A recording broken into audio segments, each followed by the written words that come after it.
The morning shift alarm echoed through the metallic corridors of Kepler Station, a massive trading hub floating in the neutral zone between human space and the sprawling galactic empire.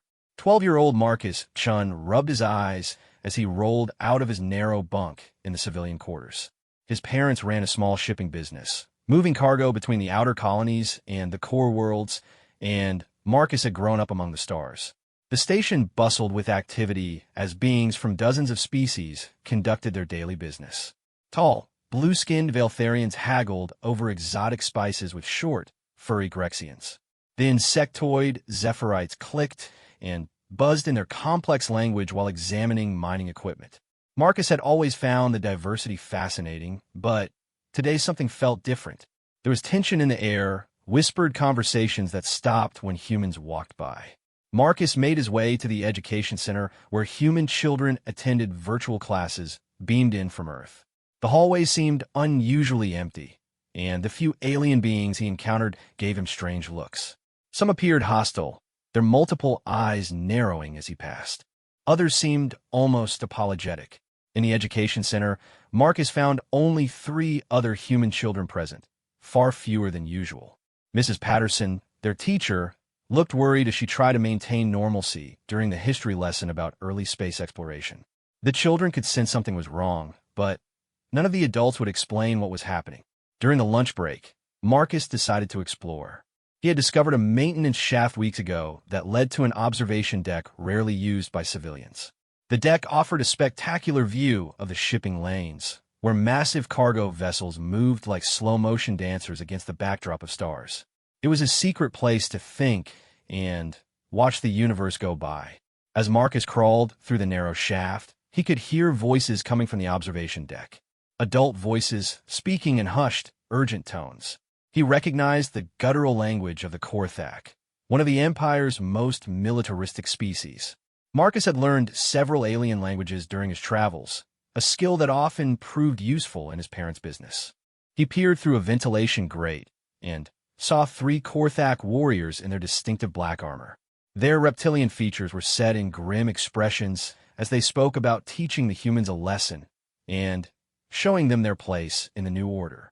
One of them, larger than the others and bearing the rank insignia of a commander, gestured toward the human quarters. Marcus felt his heart racing. He needed to tell someone, but as he tried to back away quietly through the shaft, his foot slipped and struck the metal wall with a loud clang. The Korthak voices stopped immediately. Heavy footsteps approached the ventilation grate. Marcus held his breath, pressing himself against the far wall of the shaft. A clawed hand reached through the grate, grasping at the air inches from his face. The commander's voice rumbled with anger as he ordered his subordinates to find another way into the maintenance system. Marcus scrambled through the shaft as quietly as possible, his mind racing. He had to reach his parents or Mrs. Patterson, someone who could contact station security. But as he emerged from the shaft near the education center, strong hands grabbed him from behind. The Korthak commander stood before him, flanked by his 2 warriors. Their armor bore the symbol of the Galactic Empire's Enforcement Division, giving them authority on this neutral station. The commander's yellow eyes studied Marcus with cold calculation. "Human child," the commander spoke in heavily accented Standard Galactic. "You have heard things not meant for your primitive ears." Marcus tried to stay brave, remembering his father's lessons about never showing fear in negotiations. "I was just looking at the stars. I didn't hear anything important." The commander's lips pulled back in what might have been a smile, revealing rows of sharp teeth. "Lies come easily to your species. This is why the Empire has decided that humanity requires correction." One of the warriors stepped forward, raising a device that hummed with electrical energy. It was a neural disruptor designed to cause excruciating pain without leaving permanent marks. Marcus had seen them used on unruly workers in the mining colonies. The Empire's new policies regarding human behavior need to be demonstrated. The commander continued. "You will serve as an excellent example." Marcus backed against the wall, finally understanding that this wasn't random violence. This was a calculated act, designed to send a message to humanity about their place in the galactic order. The Empire had grown tired of human independence and was ready to enforce submission. The first jolt from the neural disruptor sent lightning through Marcus's nervous system. He collapsed to the deck, convulsing as waves of artificial agony washed over him. The Korthak warriors took turns with their devices, careful to avoid causing damage that would heal quickly, but ensuring maximum suffering. As consciousness faded in and out, Marcus heard the commander speaking into a communication device. Phase 1 complete. The human population on Kepler Station will find the child in approximately 20 minutes. Ensure the recordings are transmitted to the major human colonies as scheduled. Through the haze of pain, Marcus realized this attack was being broadcast. The Empire wanted humans throughout the galaxy to see what happened to those who didn't comply with their new order. They were using his suffering as a weapon against his entire species. The torture continued for what felt like hours, but was probably only minutes. When the Korthak finally stopped, Marcus lay motionless on the deck, barely breathing. The commander knelt beside him and whispered in his ear, "Tell your people this is only the beginning. The age of human defiance is over." The three warriors disappeared into the station's maze of corridors, leaving Marcus alone in the empty hallway. It took all his remaining strength to activate the emergency beacon on his personal communicator before unconsciousness finally claimed him. Security found him 18 minutes later, exactly as the commander had planned. Within hours, footage of the attack was spreading across human space, accompanied by the Empire's ultimatum: submit to complete Imperial authority or watch more children suffer the same fate. But the Empire had made a critical miscalculation. They believed humans would respond like most species when faced with superior force, with submission and acceptance. They didn't understand that for humans, protecting children wasn't just an instinct. It was a sacred duty that superseded all other considerations, including survival itself. As news of Marcus's assault reached Earth, something awakened in the collective human psyche. Something that had been dormant since the early days of space exploration, when humanity first reached for the stars with nothing but determination and stubborn refusal to accept limitations. In government buildings, military academies, and civilian homes across human space, the same thought echoed through countless minds. They had touched a child. The Empire had committed the one act that humans would never forgive or forget. The war was already beginning, though the Empire didn't know it yet. They would learn soon enough that there were some lines that should never be crossed, and hurting human children was the brightest and most dangerous of them all. The emergency session of the United Earth Council convened at 0300 hours, Geneva time.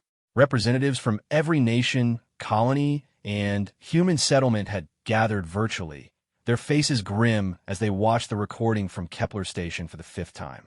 The conference hall, usually filled with diplomatic debates and careful negotiations, now crackled with raw fury. President Sarah Martinez of the American Federation slammed her hand on the podium. "We've watched this footage enough. The question isn't what happened, it's what we're going to do about it." Chancellor Kim Wei-lin of the Asian Coalition stood, his normally calm demeanor replaced by cold anger. "The Empire has declared war on humanity by targeting our children. They expect us to submit like beaten animals. Perhaps we should consider their demands," suggested Ambassador Reeves from the European Union, his voice shaking. "They have 10,000 warships. Our entire fleet consists of maybe 300 vessels, most of them cargo haulers with basic defensive systems." The hall erupted in angry voices. General Patricia Stone of the Military Space Command rose from her seat, her uniform bearing the scars of conflicts in the outer colonies. "Ambassador Reeves, with all due respect, you're suggesting we surrender because the odds are against us?" "I'm suggesting we think rationally about survival," Reeves replied. "If we resist, they'll do to every human child what they did to Marcus Chun." Dr. Elena Vasquez, the Secretary of Colonial Affairs, stood slowly. She had 5 grandchildren living on Mars colony, and her voice carried the weight of personal fear mixed with determination. "My friends, I want you to consider something. In our entire history, have humans ever submitted to bullies simply because they were stronger?" The hall fell silent as she continued. "When the Nazis threatened Europe, did we surrender because they had superior numbers? When corporate overlords tried to control the asteroid miners, did those workers give up because they faced better-equipped security forces?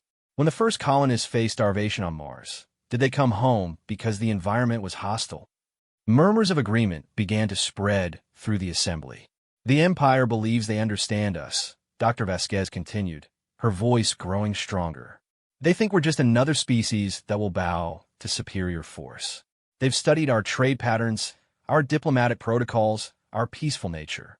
But they haven't studied our history. They don't understand what we become when someone threatens our children. General Stone activated the main display, showing a tactical overview of human space. While we've been talking, I've been reviewing our resources. Yes, we're outnumbered. Yes, our ships are primarily designed for commerce and exploration. But we have advantages the Empire doesn't expect. The display zoomed in on various star systems. First, they expect a conventional war. Fleet battles, planetary bombardments, the standard Imperial approach they've used to conquer 47 other species. But humans don't fight conventional wars when we're desperate. Red markers appeared throughout the display. Every human settlement, from the smallest mining station to the major colonies, has been preparing for potential alien threats since we first left Earth. Not because we're paranoid, but because we learned from history that peace is temporary and freedom requires constant vigilance. President Martinez leaned forward. "What are you proposing, General?" "Asymmetric warfare on a galactic scale," Stone replied. "We can't match their fleet strength, but we can make them pay for every system they try to occupy. Every human settlement becomes a fortress. Every cargo ship becomes a potential weapon. Every civilian becomes a saboteur." Admiral Chun Rodriguez, Marcus's father's brother and commander of the Outer Colonies Defense Force, stood with tears in his eyes, but steel in his voice. "They hurt my nephew to send us a message. I think it's time we send them a message in return." The vote was unanimous. Not a single representative voted for surrender, despite the overwhelming odds against them. As the formal declaration of war was recorded, something extraordinary began happening across human space. On Earth, industrial complexes that had been producing civilian goods for decades suddenly retooled for military production. The orbital shipyards around Luna expanded their operations to run 24 hours a day. Engineering teams worked around the clock to convert cargo vessels into combat ships, installing armor plating and weapon systems with desperate efficiency. But the real transformation was happening in the hearts and minds of ordinary humans. Marcus Chen's face appeared on every news broadcast, in every social media feed, in every public space where humans gathered. The boy had become a symbol, a rallying cry that transcended national boundaries and colonial rivalries. Sarah Kim, a cargo pilot running supplies to the mining colonies, watched the footage while refueling at Titan Station. She was a mother of 2 young children, and as she saw Marcus writhing in pain under the Korthak torture devices, something fundamental changed inside her. She contacted her employer and requested immediate reassignment to military transport duties. "I can't haul luxury goods while children are being tortured," she told her supervisor. "Put weapons on my ship or give me a ship with weapons. Either way, I'm going to war." Similar conversations were happening throughout human space.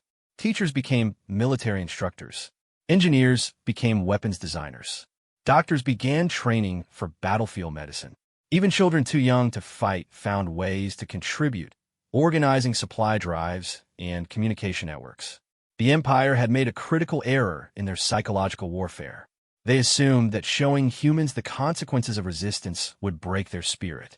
Instead, they had awakened something that most humans themselves didn't know existed, a collective fury that burned cold and calculated, focused entirely on protecting the species' most vulnerable members.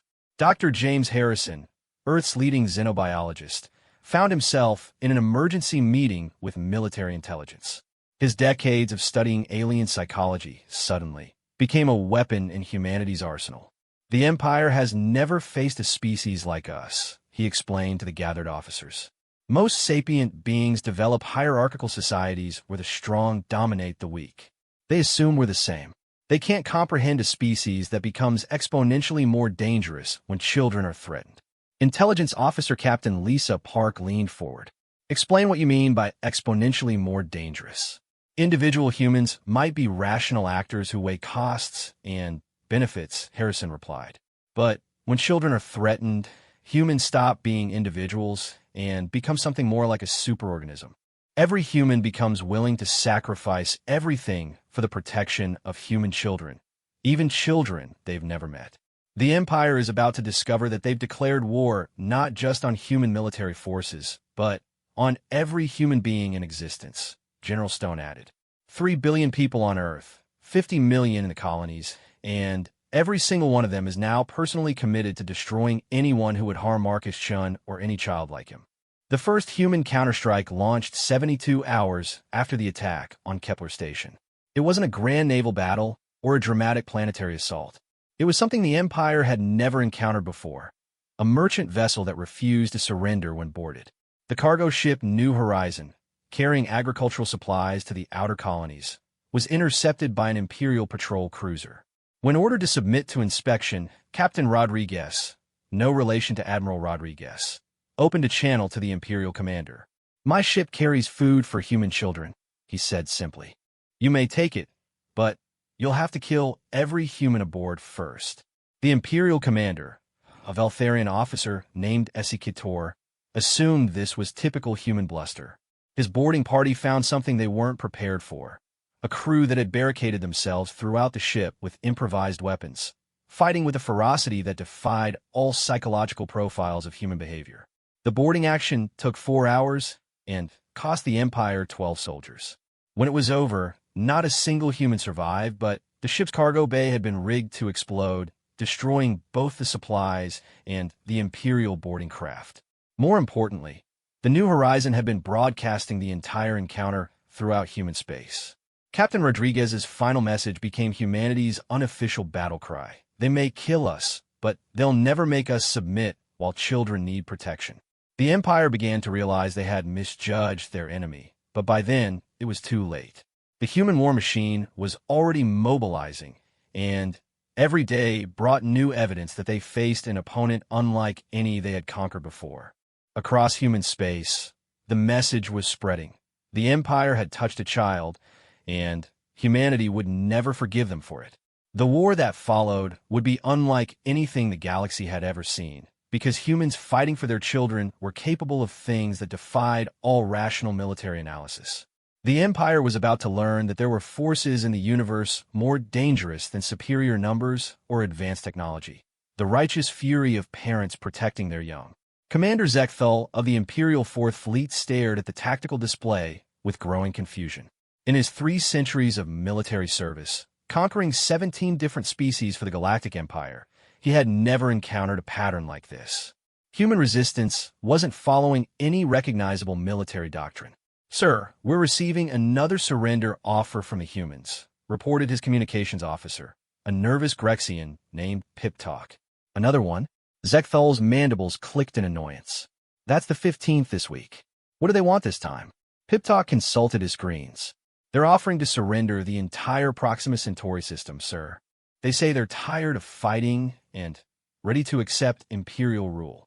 "And you believe this because—" "Well, sir, their previous 14 surrender offers were unconventional." That was putting it mildly. The first surrender had been the cargo ship Aurora, which offered to deliver its crew to Imperial custody. When Zekthal's forces boarded the vessel, they found it filled with improvised explosives and a holographic crew. The real humans had evacuated, but not before programming the ship to ram the Imperial flagship at maximum velocity. The second surrender was even more creative. An entire mining station offered to submit to Imperial authority, broadcasting their capitulation across all frequencies. When Imperial forces arrived, they found the station had been converted into a massive railgun that launched asteroids at near light speed toward Imperial positions. "Perhaps this time they're genuinely defeated," Pip-Talk suggested hopefully. Zekthal studied the tactical display, showing human space. 3 months into the war, Imperial forces had conquered 47 human systems. On paper, the campaign was proceeding ahead of schedule. In reality, Zekthal was beginning to suspect they weren't winning anything at all. The humans had evacuated every system before Imperial forces arrived, leaving behind empty planets and booby-trapped installations. But they hadn't fled to safety. They had scattered throughout Imperial space like seeds in a cosmic wind. Imperial supply convoys were being attacked by ships that appeared from nowhere, struck with devastating precision, and vanished before reinforcements could respond. "Sir," another officer reported, "we're receiving distress calls from the Vega Supply Depot. They're under attack by human raiders." Human raiders? That's impossible. Vega is 12 parsecs inside Imperial territory, surrounded by our strongest defensive positions. "Yes, sir. But the humans don't seem to have informed their ships of that fact." This was the pattern that baffled Zekthal. Humans weren't fighting to hold territory. They were fighting to make Imperial occupation impossible. Every conquered system became a liability, requiring constant patrols and supply convoys that were vulnerable to human attacks. The Empire was discovering that controlling empty planets was meaningless when the enemy could strike anywhere at any time. Meanwhile, on the converted cargo hauler Defiant Hope, Captain Maria Santos reviewed intelligence reports with her small crew. Her ship had once carried grain shipments between agricultural worlds. Now it carried a crew of 17 humans and enough firepower to cripple an Imperial cruiser. "Target analysis complete," reported Ensign Johnson, formerly an agricultural engineer. "The Imperial supply convoy to Rigel 7 departs in 6 hours. 3 escort vessels, standard Korthak heavy cruisers." "Crew assessment?" Santos asked. "All volunteers, already," replied Chief Petty Officer Williams, who used to manage warehouse operations on Mars. "Every person on this ship has seen Marcus Chen's footage. Every person on this ship has children or grandchildren somewhere in human space." This was the secret to human resistance that the Empire couldn't comprehend. Their psychological profiles suggested humans would fight fiercely to defend their homes, then surrender when those homes were lost. But humans weren't fighting for territory. They were fighting for an idea. As long as children like Marcus Chun could be threatened, every human was a potential soldier, regardless of their location or circumstances.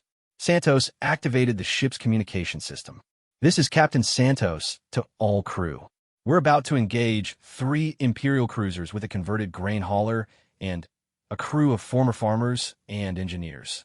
By all rational military analysis, we should be dead in the first 30 seconds of combat." Laughter echoed through the ship's corridors. "But the Empire made a mistake," Santos continued. "They hurt a child to make us afraid. Instead, they made us something much more dangerous than soldiers. They made us parents with nothing left to lose." The Defiant Hope dropped out of hyperspace directly in the path of the Imperial convoy. The escort cruisers immediately assumed attack formation, confident in their overwhelming superiority. They had sophisticated targeting systems, professional military crews, and weapons designed for fleet combat. What they didn't have was the desperate ingenuity of humans fighting for their children. The Defiant Hope didn't try to outgun the cruisers. Instead, it launched a spread of modified cargo containers that the Imperial sensors read as debris. By the time the Korthak commanders realized the debris was actually a swarm of remote control bombs, it was too late. The first cruiser suffered critical engine damage. The second lost its primary weapons array. The third managed to score several hits on the Defiant Hope, but the converted grain hauler's reinforced cargo holds absorbed damage that would have destroyed a purpose-built warship. As the Imperial survivors sent distress signals, Captain Santos opened a channel to the convoy commander. "This is Captain Maria Santos, formerly of the Mars Agricultural Cooperative," she announced. "My crew consists of farmers, engineers, and shopkeepers. We have no military training and no business fighting professional soldiers. But you heard a 12-year-old boy named Marcus Chun, and that means we're going to hunt you across the galaxy until every last one of you is dead or gone from human space." The message was recorded and transmitted throughout Imperial communication networks. Within hours, it was being discussed in Imperial command centers across the galaxy. The psychological impact was profound. If farmers and shopkeepers could destroy professional military units, what could actual human soldiers accomplish? Emperor Kethmore himself viewed the recording from his palace on the Imperial homeworld. The ancient ruler had overseen the conquest of dozens of species, and he prided himself on understanding the psychology of subjugation. But the humans were proving to be unlike any enemy the Empire had faced. "Perhaps we underestimated the significance of the child to their species," suggested his chief advisor, a brilliant Veltharian strategist named Velkarin. "One child shouldn't matter to an entire species, the Emperor replied, his voice carrying the weight of centuries. No rational civilization would sacrifice billions of lives for a single individual. With respect, Majesty, rationality may not apply here, Velkarin said carefully. Our xenobiological reports suggest humans have unusually strong protective instincts toward their young. The assault on the child may have triggered a species-wide defensive response. Emperor Kethmore studied reports of human resistance activities. Supply convoys destroyed. Military installations sabotaged. Imperial personnel assassinated in supposedly secure facilities. All carried out by humans who should have surrendered months ago. What do you recommend? The Emperor asked. We could offer reparations for the child, perhaps negotiate a settlement that acknowledges our miscalculation. The Emperor's expression darkened. The Galactic Empire does not negotiate with inferior species. We certainly don't pay reparations for maintaining discipline among our subjects. Then, we must prepare for a prolonged conflict, Majesty. The humans show no signs of rational surrender behavior. What neither the Emperor nor his advisors understood was that the war had already moved beyond rational behavior. In research facilities across human space, scientists were developing weapons that violated every principle of civilized warfare. Not because they wanted to become monsters, but because someone had hurt Marcus Chun, and that meant the safety of children everywhere was at stake. Dr. Rebecca Hayes, formerly a peaceful biologist studying agricultural symbiosis, now led a team developing targeted bioweapons. Her laboratory had photos of Marcus Chun on every wall, constant reminders of why their work mattered. Progress report on Project Immunity, she asked her assistant.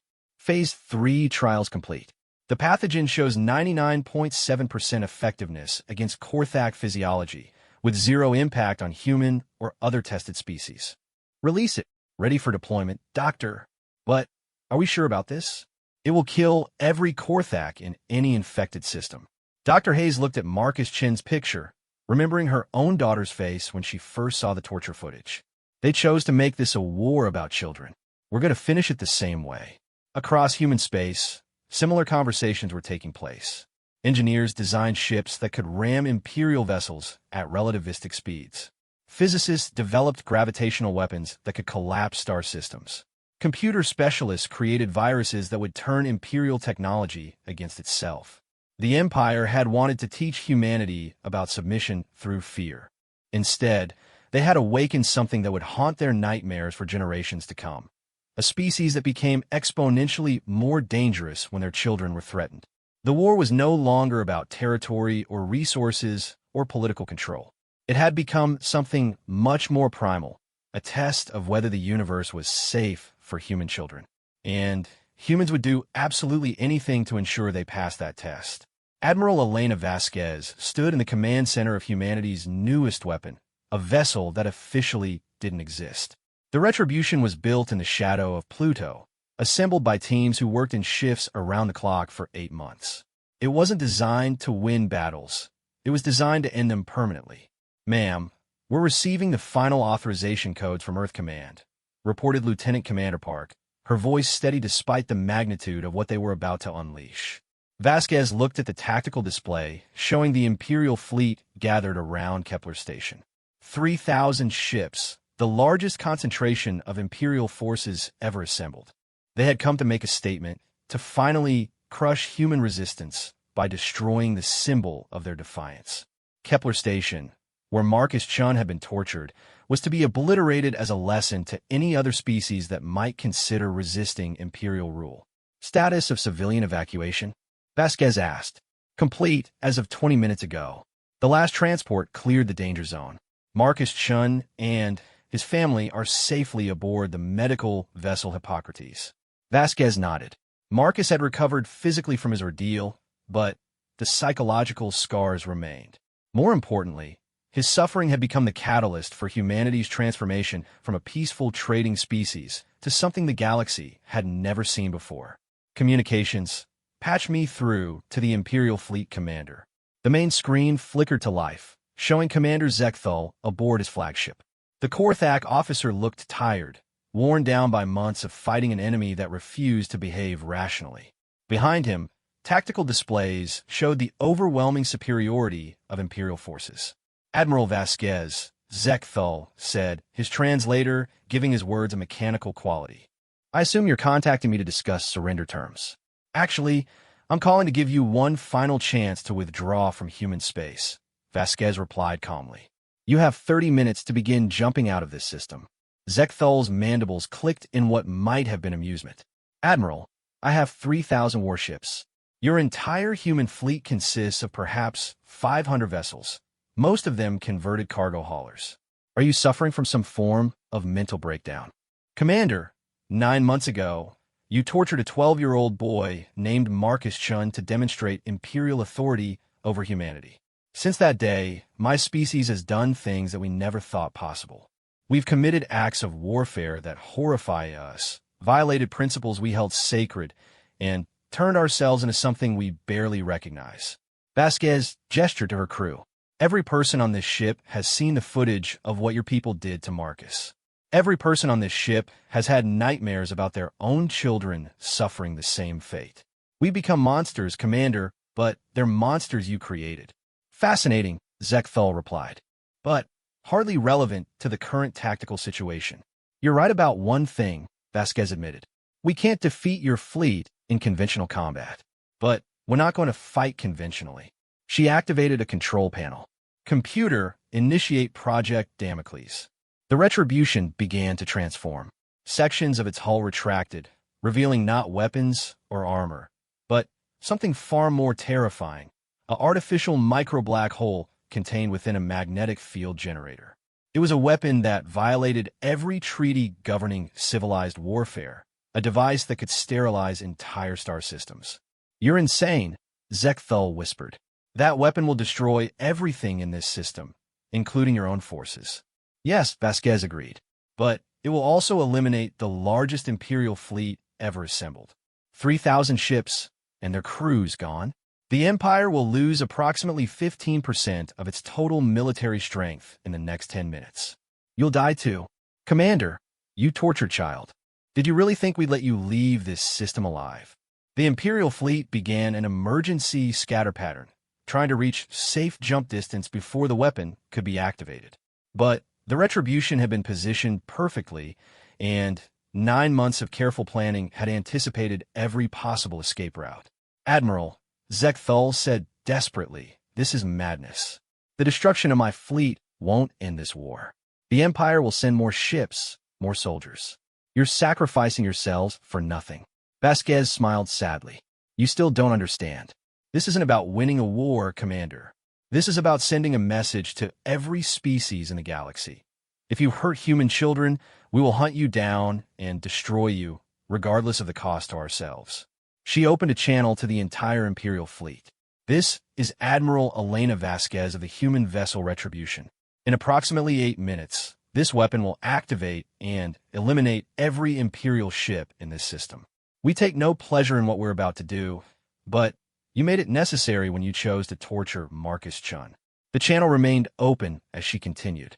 To any Imperial forces receiving this transmission, humanity offers you one choice.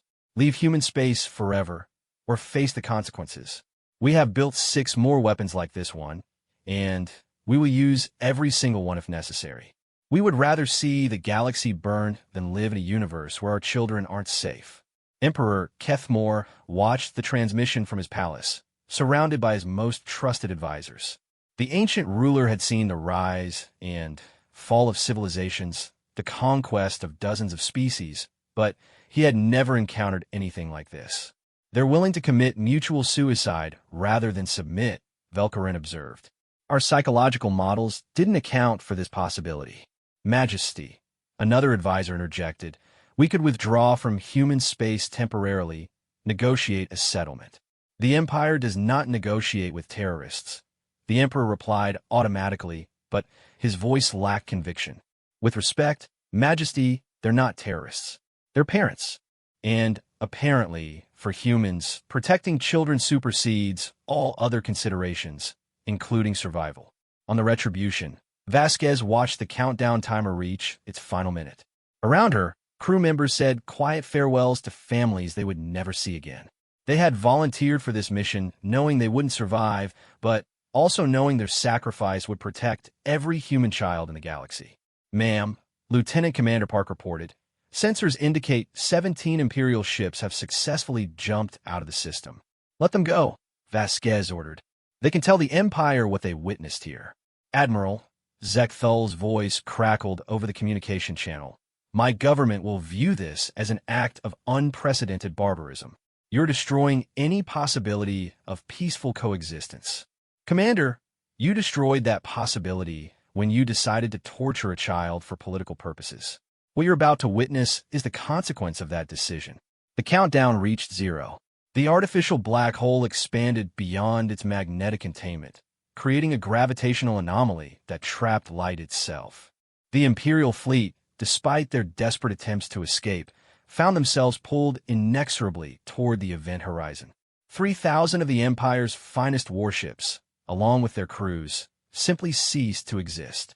The retribution lasted 37 seconds longer than the Imperial flagship, long enough for Admiral Vasquez to send one final message to human space. This is Admiral Vasquez. Project Damocles has been successfully executed. The Imperial Fourth Fleet has been eliminated. Marcus, if you're listening, this is for you and every child like you. No one will hurt you again. The transmission ended as the black hole consumed the retribution itself. Across the galaxy, the recordings of the battle spread through both Imperial and human communication networks. The Empire's subject species watched in stunned silence as humanity demonstrated their willingness to embrace mutual annihilation rather than accept the abuse of their children. On the medical vessel Hippocrates, Marcus Chun watched the recording with tears streaming down his face. He understood, with the clarity that only children possess, that thousands of people had died because someone hurt him. The weight of that knowledge would stay with him for the rest of his life. But he also understood something else. He was safe now. Every human child was safe because his people had proven they would do absolutely anything to protect them. Emperor Kethmore stared at the tactical display, showing the empty space where his fleet had been. In his 3,000-year reign, he had never encountered a species willing to commit collective suicide rather than submit to imperial authority. Velkarin, he said quietly, what do our xenobiologists recommend? Immediate withdrawal from all human territories, Majesty. Our analysis suggests that humans become exponentially more dangerous when their children are threatened. They appear willing to destroy themselves and anyone else to ensure their young remain safe. And if we refuse, then we face a species that has demonstrated they would rather end galactic civilization than live under our rule. The Emperor contemplated the unthinkable. For the first time in Imperial history, they faced an enemy that couldn't be conquered because they refused to value their own survival above their principles. Draft an order, he said finally.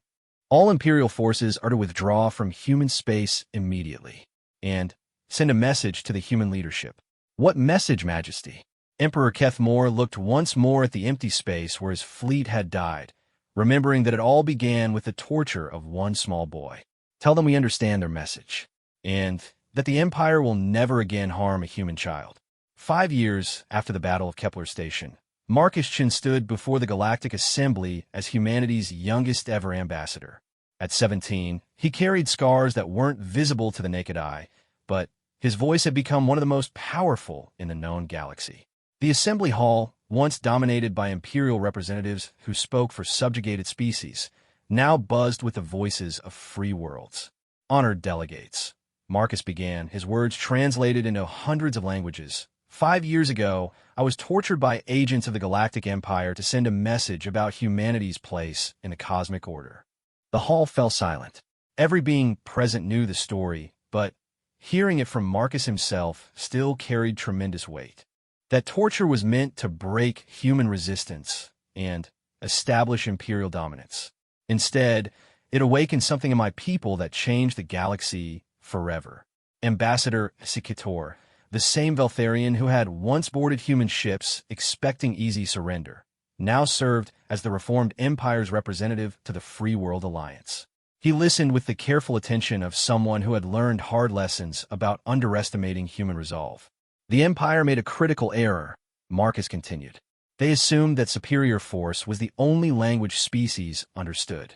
They never considered that some things are worth dying for, or that protecting children might be more important than preserving civilization itself. President Martinez, now in her second term leading the United Earth government, watched from the human delegation section.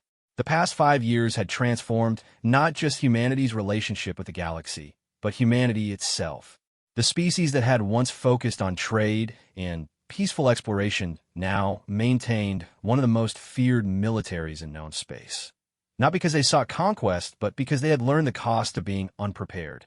Today, I want to address the question that many of you have asked. Marcus said, looking directly at the Imperial delegation. Was humanity's response proportionate to the crime committed against me? Murmurs echoed through the assembly. It was a question that had haunted diplomatic discussions for years. Humanity's response to Marcus's torture had included the destruction of the Imperial Fourth Fleet, the development of weapons that violated every principle of civilized warfare, and a campaign of asymmetric resistance that had ultimately brought the Galactic Empire to its knees. 3,000 Imperial soldiers died at Kepler Station, Marcus continued. Hundreds of thousands more perished in the guerrilla campaign that followed. Entire Imperial worlds experienced economic collapse when human merchants and engineers withdrew their services. From a purely mathematical perspective, the cost seems enormous. Emperor Kethmore, now a constitutional monarch leading a reformed Imperial Federation, leaned forward in his seat. The ancient ruler had aged visibly during the war, and his expression suggested someone who had gained painful wisdom. But I want you to consider what my torture represented, Marcus said, his voice growing stronger. It wasn't random violence. It was a calculated demonstration that human children could be hurt with impunity to control human behavior. It was a message that no human child, anywhere in the galaxy, was truly safe from Imperial whim. Dr. Elena Vasquez, daughter of the admiral who had died at Kepler Station, sat in the human delegation. She had spent the past 5 years working with former Imperial scientists to develop peaceful applications of the weapons her mother had used. The artificial black hole technology that had once destroyed fleets now powered entire star systems. When the Empire tortured me, Marcus explained, they weren't just attacking one boy. They were attacking the future of every human child yet to be born. They were declaring that human families would never be safe as long as the Empire existed. The assembly listened in rapt attention as Marcus detailed the psychological impact of the attack on human society. Humans don't just protect their own children, he said. We have an instinct to protect all children, regardless of species or origin. When the Empire demonstrated their willingness to torture a child for political purposes, they triggered a response that goes deeper than rational thought. Ambassador Telvac of the Zephyrite Consortium, whose insectoid species had once been loyal Imperial subjects, raised a claw to speak. Young Ambassador Chun, many of our worlds have benefited from humanity's protective instincts, but some fear that your species' response to threats against children might be excessive. Marcus nodded thoughtfully. Ambassador Telvac, I understand that concern. And yes, humanity's response can seem extreme to species that don't share our particular psychology. But consider this. In the 5 years since the war ended, how many children have been tortured for political purposes anywhere in the galaxy? The silence that followed was profound. None. Marcus answered his own question. 0. Because every government, every military force, every would-be tyrant in the galaxy now understands that hurting children brings consequences that defy all rational calculation. Commander Zekthal, now serving as a military advisor to the reformed Imperial Federation, stood slowly. His experience fighting humans had made him one of the galaxy's leading experts on human psychology, though at a terrible personal cost. Ambassador Chun, he said carefully, speaking as someone who witnessed humanity's military capabilities firsthand, I must ask, what assurance can you give other species that human protective instincts won't be misapplied? It was a diplomatic way of asking whether humans might use their newfound military dominance to impose their will on other species, the way the Empire once had. Marcus smiled, and for a moment, the diplomatic mask slipped to reveal the traumatized boy beneath. Commander Zekthal, I think you know the answer to that question better than anyone. During our resistance campaign, How many non-combatant Imperial citizens were deliberately targeted by human forces? Zekthal's mandibles clicked in what might have been embarrassment. None that we could document. Human forces showed remarkable discrimination in their targeting, focusing exclusively on military and governmental objectives. And how many Imperial children were harmed during the entire conflict? None. Human forces went to extraordinary lengths to avoid causing harm to any children, regardless of species. Marcus nodded. That's because our protective instincts don't recognize species boundaries. We protect all children, not just human ones. The same psychology that made us so dangerous to the Empire makes us natural guardians of galactic peace. Dr. Yelsina, the Korthak scientist who had spent years studying human behavior, requested permission to speak. Her research had become the definitive analysis of human psychology in times of crisis. Ambassador Chun, my study suggests that human protective responses are triggered specifically by threats to children and other vulnerable populations. Is it accurate to say that as long as galactic civilization protects its children, humanity represents no threat to peaceful species? Dr. Yelsina, that's exactly correct, Marcus replied. Humans became dangerous because someone chose to hurt a child to make a political point. Remove that threat, and we return to being peaceful traders and explorers who happen to maintain very effective defenses. Emperor Kethmore rose from his seat, drawing the attention of the entire assembly. When he spoke, his voice carried the weight of 3 millennia of experience and 5 years of hard-earned wisdom. Young Ambassador Chun, the Emperor said formally, on behalf of the former Galactic Empire, I offer our species' formal apology for the harm inflicted upon you. We acted from ignorance of human psychology and paid a price we never anticipated. The hall erupted in shocked murmurs. Imperial apologies were unprecedented in galactic history. Furthermore, the Emperor continued, I propose that the Galactic Assembly establish the Chun Protocols, named in your honor. These would be universal standards for the treatment of children during conflicts, with enforcement mechanisms that reflect humanity's demonstrated commitment to child protection. Marcus felt tears welling in his eyes. For 5 years, he had carried the weight of knowing that his suffering had triggered a war that killed millions. The idea that his pain might lead to protections for other children felt like redemption. Your Majesty, Marcus said, his voice thick with emotion, I accept your apology, and I support the Chun protocols wholeheartedly. As the assembly moved into detailed discussions about implementation, Marcus stepped away from the podium and walked to a viewing port showing the stars beyond. Ambassador Esikator joined him, the 2 former enemies sharing a moment of quiet reflection. Do you ever regret what happened? Esikator asked. The war, the deaths, all the changes that followed? Marcus considered the question carefully. I regret that it was necessary, he said finally. I regret that so many people died because someone chose to torture a child. But I don't regret the outcome. The galaxy is safer for children now than it has been in thousands of years. And humanity? Do your people regret what they became during the war? Marcus looked out at the stars, thinking of Admiral Vasquez and all the others who had sacrificed themselves to protect children they would never meet. We learned something about ourselves that we didn't know before. When children are threatened, humans stop being individuals and become something more like a force of nature. We're not proud of the violence, but we're proud that we prove the universe is safe for children if good people are willing to pay the price. Behind them, the assembly continued its work, establishing protections and protocols that would shape galactic civilization for generations to come.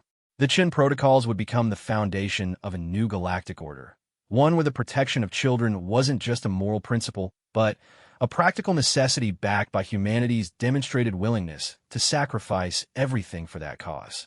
Years later, xenobiologists would study humanity's transformation during the war and conclude that humans were unique among sapient species in their ability to act collectively when children were threatened. Other species protected their own young, but only humans seemed capable of extending that protection to children they had never met and might never see. Marcus Chun returned to his duties as ambassador, knowing that his childhood trauma had become the foundation for a safer galaxy. The scars remained, and always would, but they had been transformed into something meaningful. proof that even in the darkest moments, good people could choose to protect the innocent, regardless of the cost to themselves. The Empire had wanted to teach humanity about their place in the cosmic order. Instead, they had learned that humans would reshape that order before allowing children to be harmed for political purposes. And, in doing so, they had made the galaxy a place where all children could grow up safely among the stars.